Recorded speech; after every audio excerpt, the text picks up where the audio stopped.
So good morning everyone, great to be with you here. I'm excited this morning, especially you guys on Facebook and you watching it back, because not only have I got a sermon this morning that will speak to you, but it spoke to me first, which I think is really good. So it's real. Well, it is to me anyway. You might at the end of it go, that was pointless, but I'm kind of excited about it. But first question I want to ask right at the beginning is, have you ever felt when you're talking to people that they're just not listening to you? Have you ever... It is a question I put down. Have you ever felt that when you're talking to people, people are just not listening, or they're waiting for you to shut up so they can tell you what they think? Now, have you ever come across, when you're trying to tell somebody something, but there's just too much noise going on, it gets distracting, it gets awkward.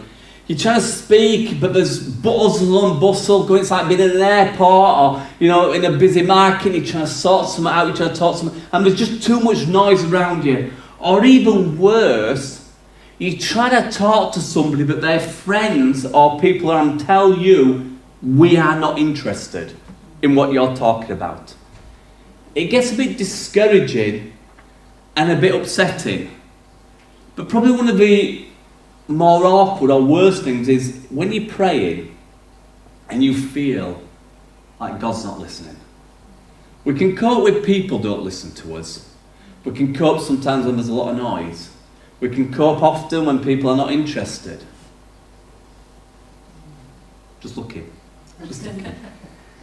But it's really hard when we're praying about something and it seems that Jesus isn't hearing us. I'm not saying he's not listening, but it seems he's not hearing us. Now, many Bible scholars might say there is a verse in the Bible that says, men, if you don't treat your wives well, then it hinders your prayers. I'm not talking about that because I assume everybody treats their wives well, so that's good. So I just want to look at Mark 10 because there's a story in Mark 10, and while you're turning there, I'll just get a bit of background. Mark was actually the first gospel to be written. It's not in orders, but Mark was the first one. And it was written by John Mark, and he's actually writing Peter's story.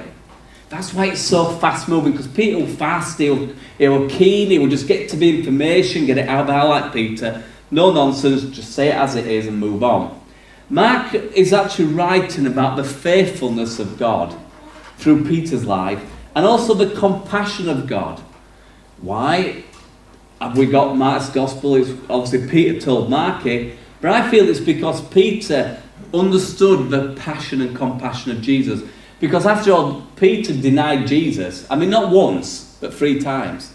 And other theologians might say, well, it does say in the Bible that if you deny me before men, I'll deny you before my heavenly Father. Well, Peter denied Jesus 3 times. But yet we know that Jesus loved him, restored him, filled him with his Spirit, and sent him out to lead the baby church. I mean, that's restoration, isn't it? From somebody who denied. So Mark's gospel is very much about the compassion and forgiveness, the faithfulness of God.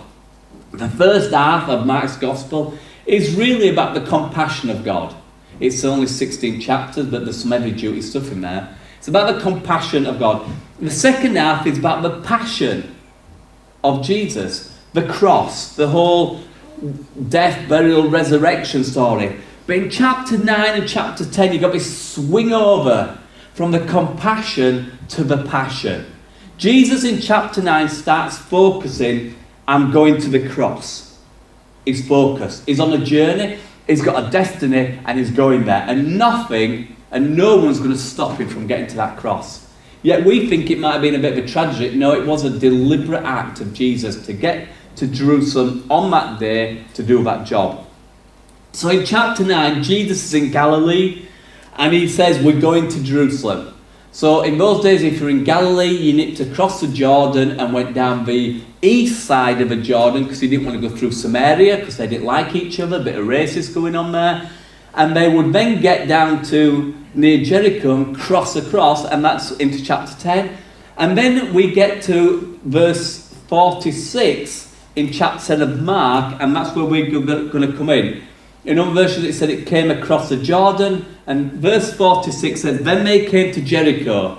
So they come to this town. If you know about Jericho, it's the one that collapsed, killing everybody, and Joshua wiped them out. But then Joshua cursed it and says, lay his foundations be laid at the cost of the first child and the gates of the last child, and somebody did and lost their children.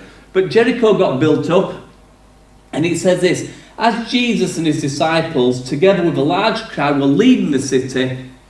Well, it just said he entered the city, and now he's leaving the city. Because Peter's telling Mark, well, we don't know what happened there, or at least we're not being told what happened, but there's a story I need to tell you.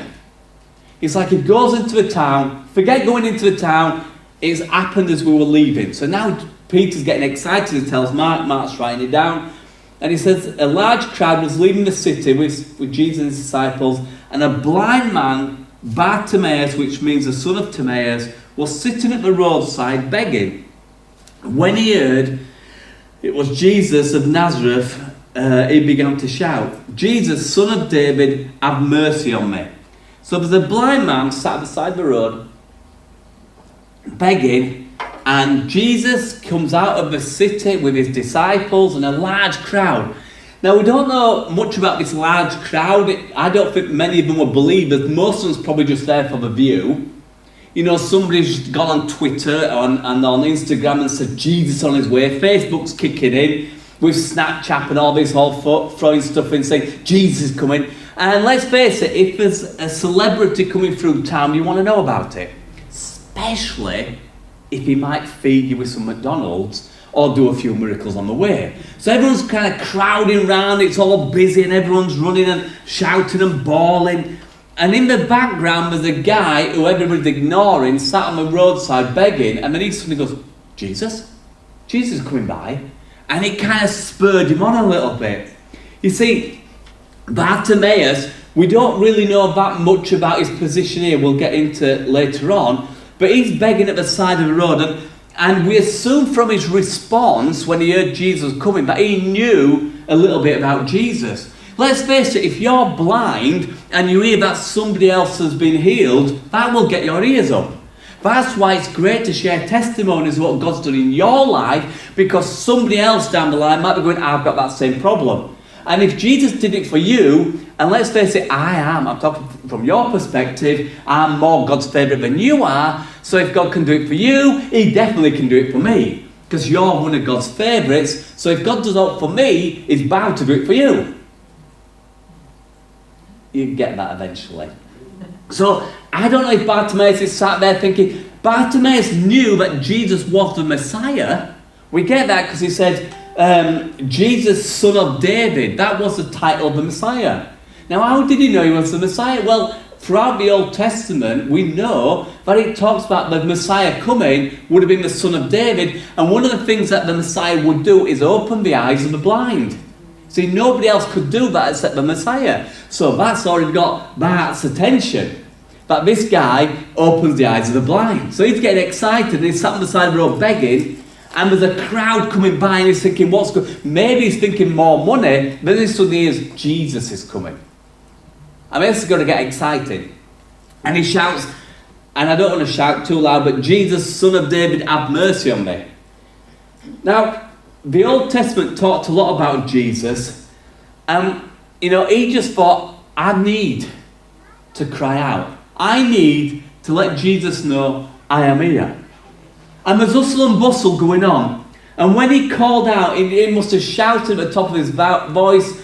And you would expect, wouldn't you, if there's a needy person and the man of God is walking by, all the religious people would just part and encourage him to come forward. But they didn't. They didn't do that. Because they were too concerned about themselves. These people were probably religious people, and the disciples were there, and Jesus is there, and he starts shouting, Jesus, son of David, have mercy on me. And the crowd, it says, verse 48, it says, many rebuked him and told him to be quiet, but he shouted all the more, Son of David, have mercy on me. He wasn't deterred.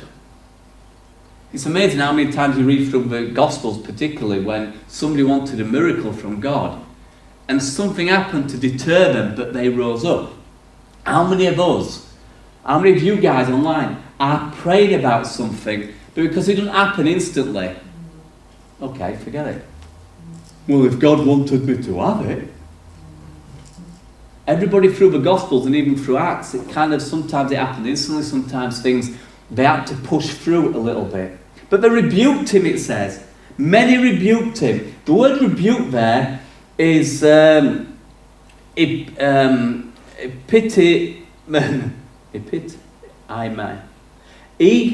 I'll say Epitamia is the way I've spelt it. Epitomia. And it means to actually, I've got it down here, to warn by instructing.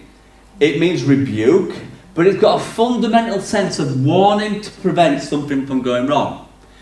If you are a parent, you've epitomeaed. You're looking at me going, have I?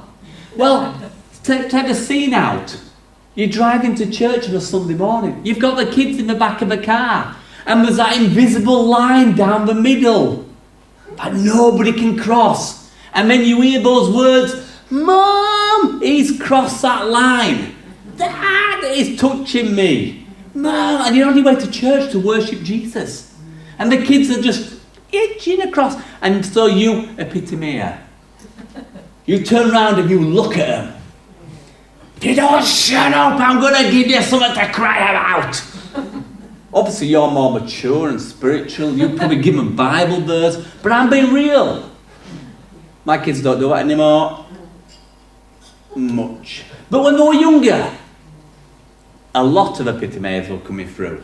And you've probably done it where you've told somebody something but it means more. My dad was amazing at this, he could give you a look.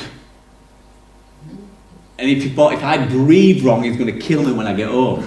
When my mum's hair were on fire and she was screaming and spitting, you knew you were in trouble with her, but my dad would give you that look. You were dead later on. I mean, not literally, but good smacking. And we got them. But, you're going to church, kids are playing up in the back, and you're just having a riot, and you tell them to shut up, or you're going to give them something to shut up about.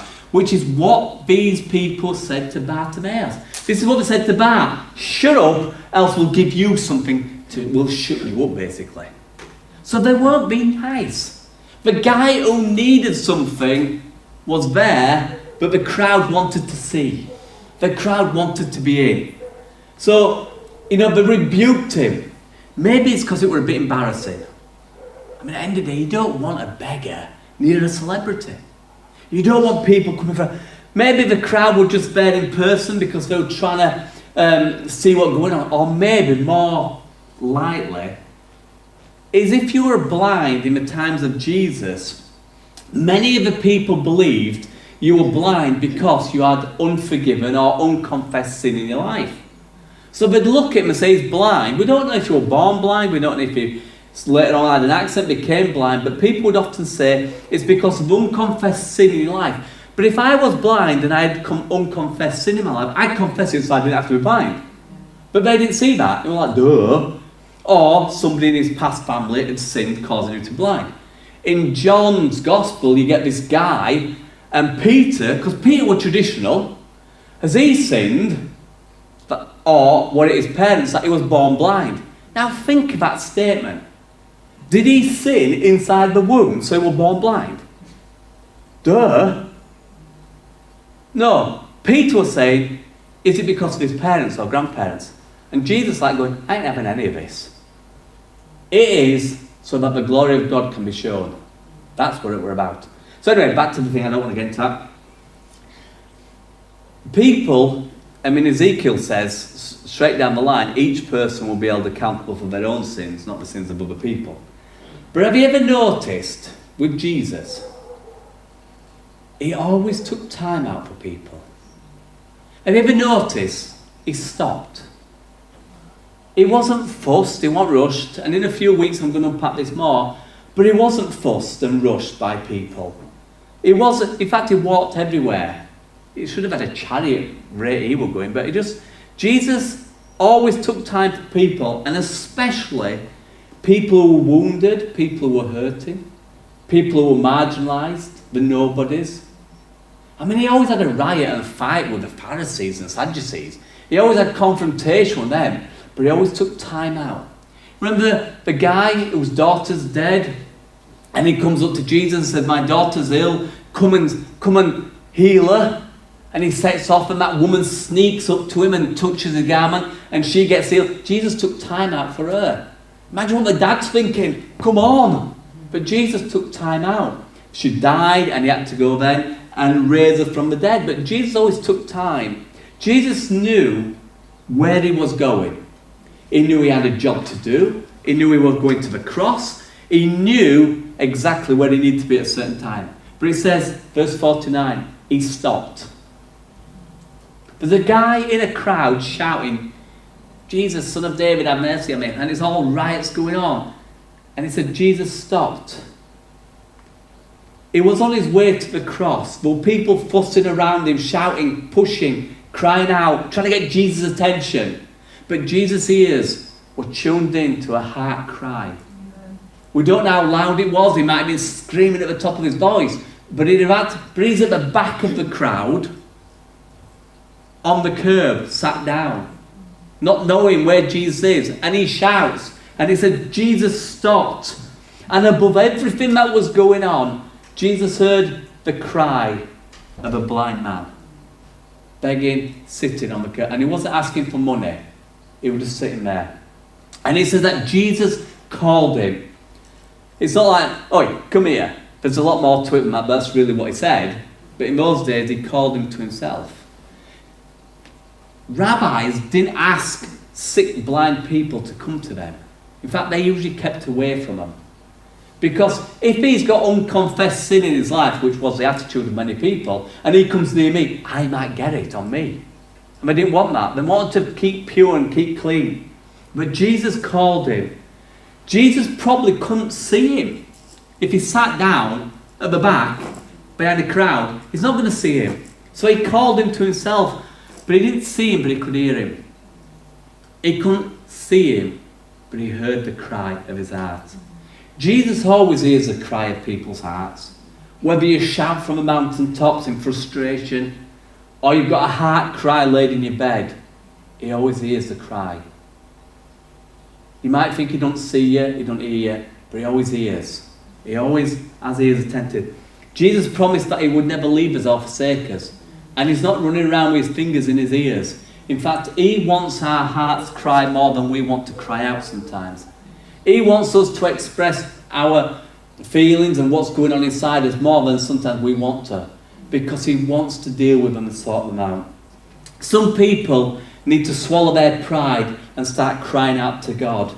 You know, Bart could have said, oh, he's the Messiah. He knows where I am. He's prophetic. He could see me. He should know where I am. But he didn't take a chance on it. He wanted his sight. So he started crying out. Many of us think, well, God knows my problems, so. And we keep our problems. Because God goes, yes, I know your problems. But talk to me about them. Tell me about them. Let's walk this through together. Bart could have said, if he's really the Messiah, he knows where I am. But he put his pride aside when Jesus called him. Jesus stopped and said, call him. So they called to the blind man, cheer up. Have you noticed all the religious people sort of go, whoo, cheer up. A miracle might happen. They weren't interested in a blind man. They were interested in what might happen. Cheer up. On your feet, he's calling you. You know, they just got religious to these people. This is when church suddenly goes to prayer mode. Oh, Jesus. You know, when people get excited, this is like, oh, something might happen. And Jesus wasn't interested in showing to them. He'd heard the cry of a blind man. And nobody else mattered at this time, except for Jesus and the blind man. Jesus wanted him, to come up to him. He needed connection. It says this, the guy, the blind man, threw his cloak aside, he jumped to his feet and came to Jesus. Interesting phrase there. Why did he do that? Before he'd even met Jesus face to face, he'd already believed that he was the Messiah. And he was throwing away his old clothes, his old way of doing things. He was throwing away the things that held him to the past.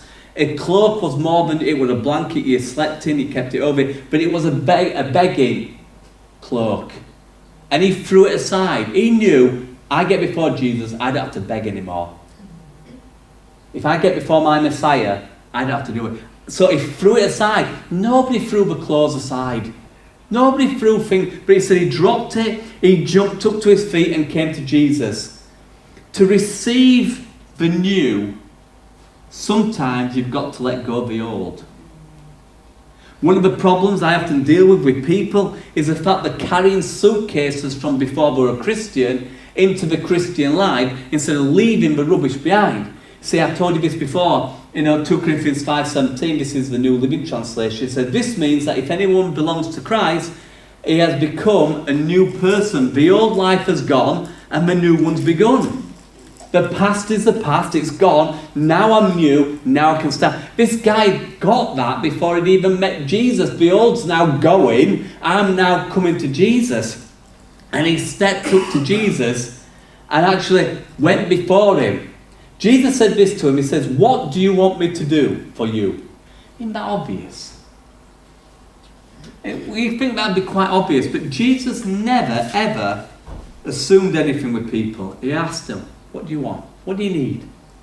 The blind man said, Rabbi, I want to see. Kind of obvious. Question.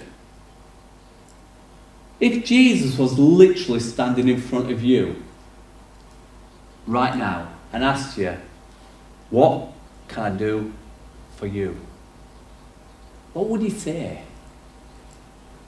You'd have to speak out. But what would you say?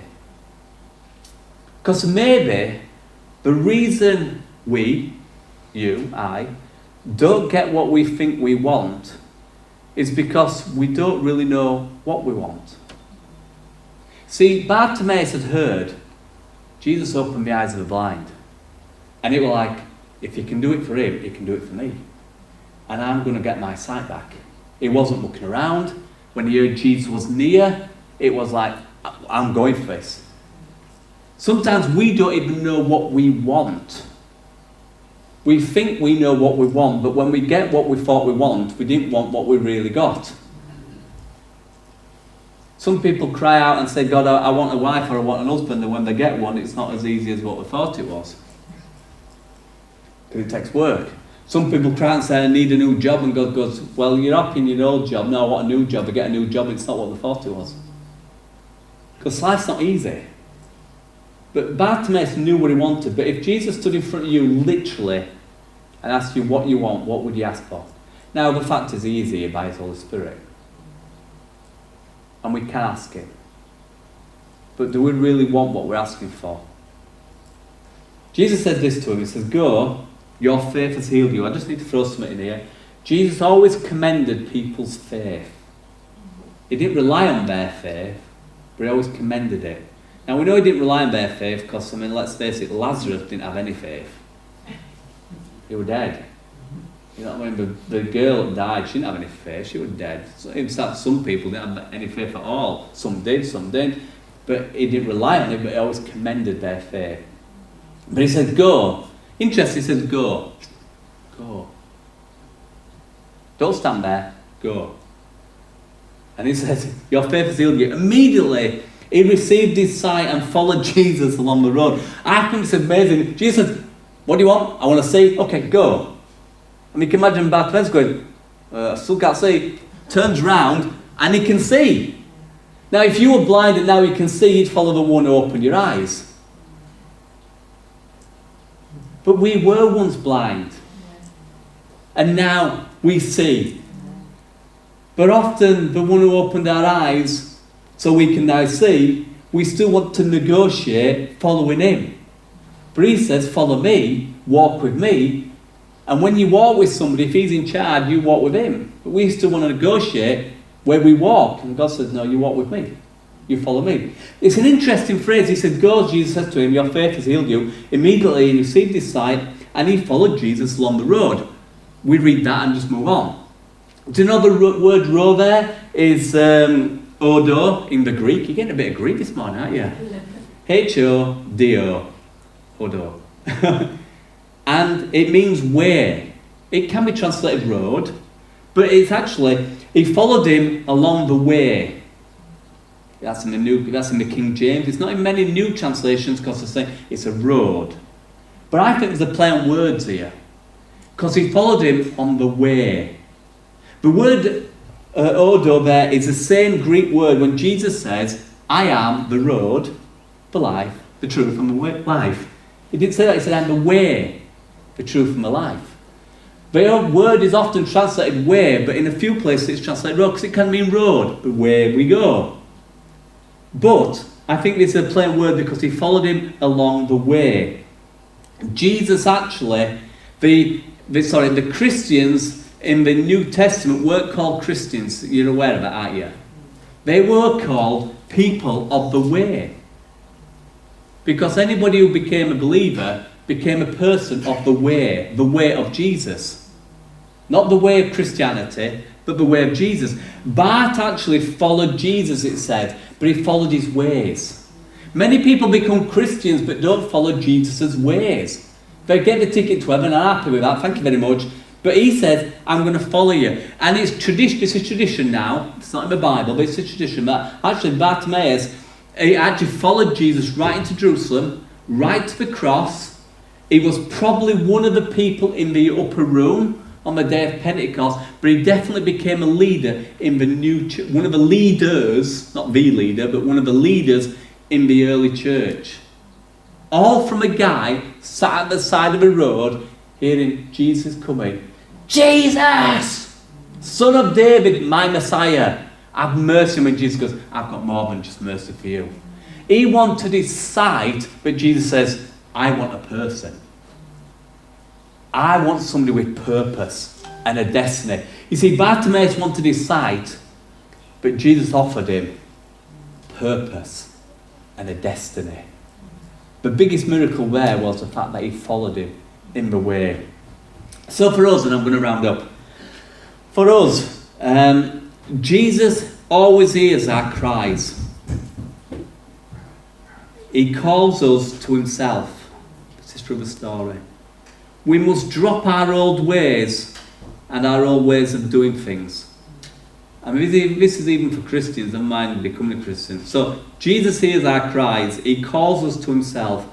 He asks us to drop everything of the old way of doing stuff and follow him in his ways, not our ways, and walk with a life of purpose and meaning. So that's this morning. Bartimaeus cried out. Are you crying out this morning? Jesus will always meet you at your need, but then he expects you to drop the old things. In fact, Bartimaeus dropped the old things before he got the new thing. There's some stories in there I could tell you. But drop the old, pick up the new, and walk forward into the purpose and meaning of what God's got for you. So I hope that's been encouraging. I hope it's been uplifting for you guys as well. And we'll see you guys next time. And for you guys, we're going to come around the communion table. But as we do, it'd be good for you to think, what are you crying out for God for? And as you take the communion, we remember all that Jesus has done for us. But he didn't just do it for you. He did it for everyone who chooses him. I reminded a couple this week that nobody will be in hell for any sin that they committed. They'll be in hell because they rejected Jesus.